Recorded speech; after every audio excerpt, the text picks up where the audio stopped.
Kerry, Deputy Healy-Rae. Thank you very much, Cahill.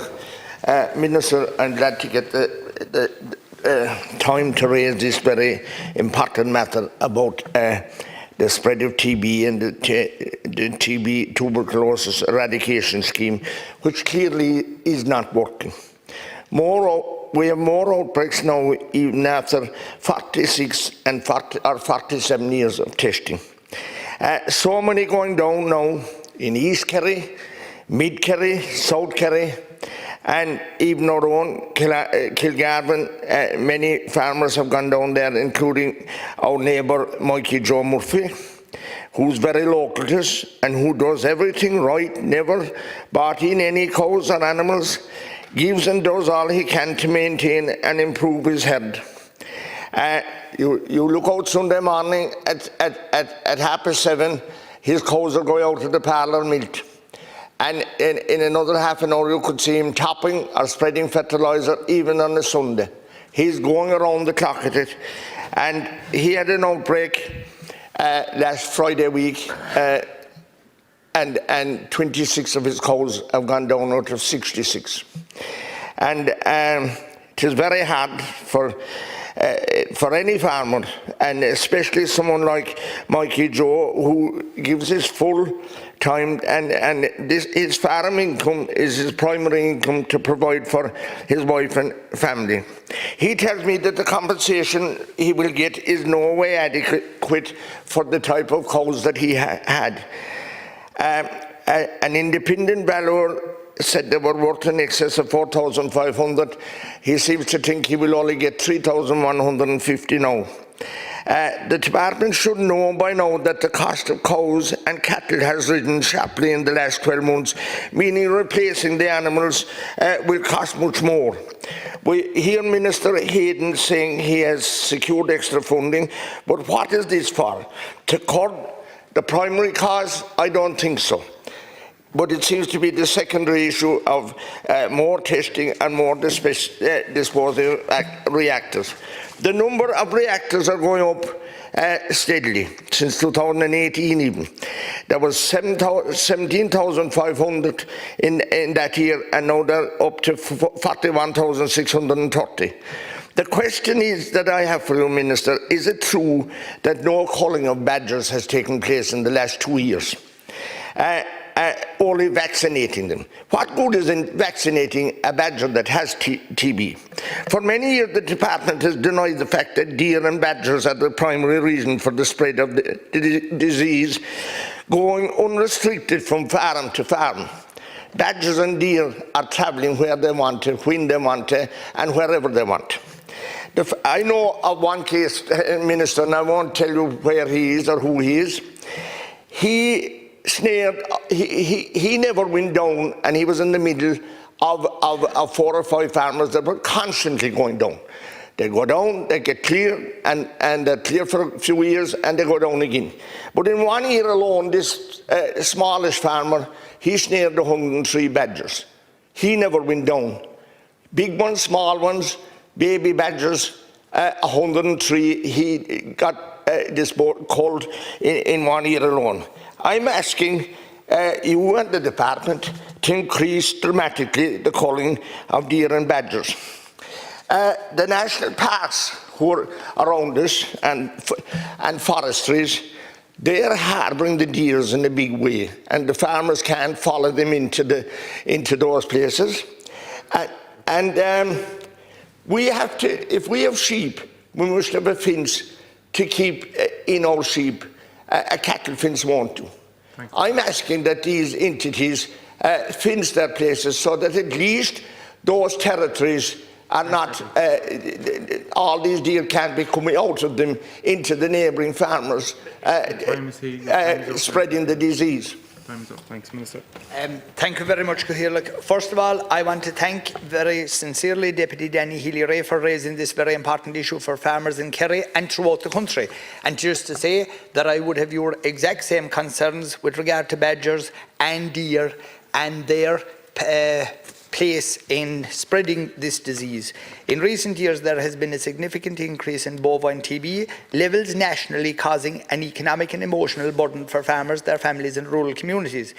Bovine TB is a difficult disease to control and eradicate, but it can and has been done in other countries. If we do not do something now, it will continue to affect more and more farmers and their families throughout rural Ireland. In 2024, over 6,000 farm families were affected by a TB outbreak and a herd incidence of over 6%. As of at the 23rd of November 25, on a 12-month basis, herd instances has fallen below 6% nationally and is 5.9% in Kerry, which of course is too much.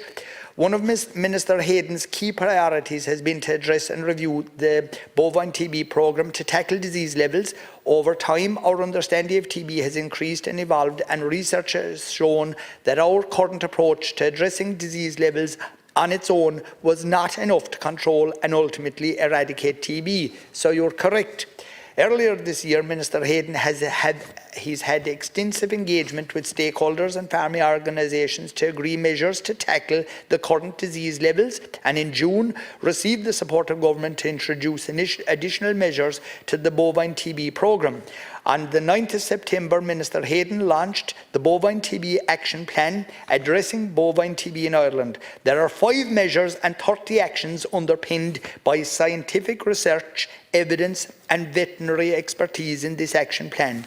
1, to support herds free of bovine TB to remain free. 2, to reduce the impact of wildlife on the spread of bovine TB, which is what you're talking about. 3, to detect and eliminate bovine TB infection as early as possible in herds and with a bovine TB breakdown and avoid a future breakdown. 4, to help farmers improve all areas of on-farm biosecurity. And 5, to reduce the impact of known high-risk animals in spreading bovine TB, and this includes badgers and of course deer. Bovine TB is not a new challenge for farmers, their families and rural communities, but engagement with farmers and all stakeholders tells me that there is an appetite for change to address the current disease levels. However, these changes will need to be supported and implemented by everyone to have an effect on the current disease levels throughout the country. This action plan is one of the single largest resets of the TB programme since its inception, and the Minister and I believe these changes are vital to protect farm families throughout the country from TB.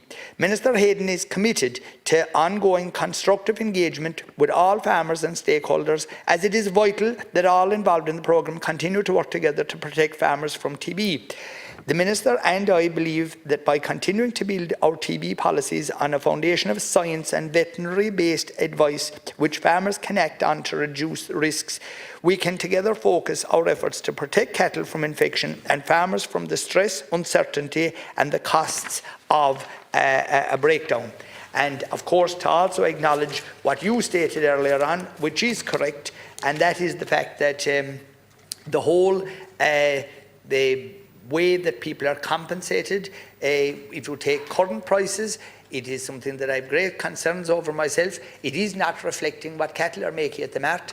And if you take cases like our neighbour Mikey Joe, it is putting people at an awful unfair financial disadvantage when they have an outbreak, and that is something that is of great concern obviously to you, and I thank you again on behalf of the department for raising this on behalf of Kerry farmers and on behalf of farmers throughout the country.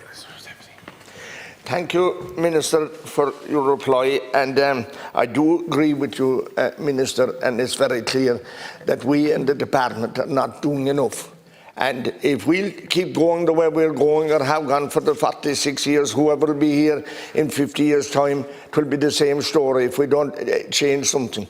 I mean, there's no point in the world going around vaccinating badgers. We don't know whether they had TB or whether they were infected with it already, or what the story was. The fact is they need to be culled. And I was getting to the point where the big infestation of deer is in the 26,000 acres of national park. And they're able to roam from there all through East Kerry. Now they've spread. And indeed the state forestries and the private forestries. And like I said, if we must fence in our own to keep our own lands to keep in off the road, and that's the other thing, to keep our animals in off the road and stop them going to the neighbours. But the damage that they're doing to cars and people on the road as well, that has to be considered. We had 5-7 people killed in the last 2 weeks. Very sad, not up the country. But it doesn't matter how you're killed, if it is by a deer or by another vehicle or whatever, you're dead in anyway. So look, I'm saying to you, the other question I have to ask, Minister, is when they go down on the skin test, and then we're told that when they're slaughtered inside in the factory, that they're clear, and that there's no lesions or whatever. How is that, Minister? That needs to be explained to farmers, because it's terrible when you have a farmer like Mikey Joe, probably has a name in every cow that he has. And when they come in to be milked twice a day, he knows the name of, and to say, then to hear that such a cow went down and he doesn't get to know, but he knows, he will know that many of them will be turn out clean when they're slaughtered. That's devastating for farmers, and they can't understand it. Look, the other thing is, we rarely hear now of an inconclusive animal. It seems to be down, and the numbers are getting bigger. Like before, it used to be 1, 2 or 3, but now a fella with 60 cows, 26 goes down. I'm sorry, can't hear. Thank you. Thank you very much, Deputy. And on the names of cows, you may remember that our late father had a cow and he called her Thatcher, for some reason only known to himself. Yeah. Current TB levels are leading to stress for farmers who have had a bovine TB outbreak, and for those who are living in fear of having TB outbreaks, who are worried about the impact it would have on their livelihoods. We need to ensure that all necessary measures are taken to reduce disease levels and ultimately take the stress associated with bovine TB out of farmers' lives. The aim of the action plan is to reset the BTB programme in the context of putting in place measures necessary to tackle the current disease situation throughout the country. These measures are targeted both transmission between wildlife and cattle and transmission between cattle. Some of the measures will be introduced immediately in terms of communication and engagement with farmers, and some will be introduced over the coming months into 2026. Some of these measures require work on IT systems, which is being prioritised and which will be rolled out in the coming months. Farmers and all stakeholders will be notified in advance of any changes to the TB programme through communication campaigns. The bovine TB eradication programme has secured an increased budget allocation in 2026, providing a total of €157 million. This additional funding is vital in addressing the disease, and I am confident it will help drive down the instances of bovine TB levels in future years through the implementation of the new measures in the action plan. I and the Minister believe that it is vital that the cost of this disease is reduced for all the coming years. This budget allocation will support and enable farm families who are currently dealing with the stress of a BTB outbreak to navigate a way out of the BTB restrictions and protect those herds currently free from BTB from the stress of a TB outbreak. And I just want to once again very strongly reiterate Minister Hayden's personal commitment to making sure that during his tenure as Minister for Agriculture, that he, the department and all of us will work together in reducing the TB outbreaks. And I again thank Deputy Danny Healy-Rae for raising this most important matter on behalf of the people of County Kerry. We move to topical issue number 5 now in the name of Deputy Rory.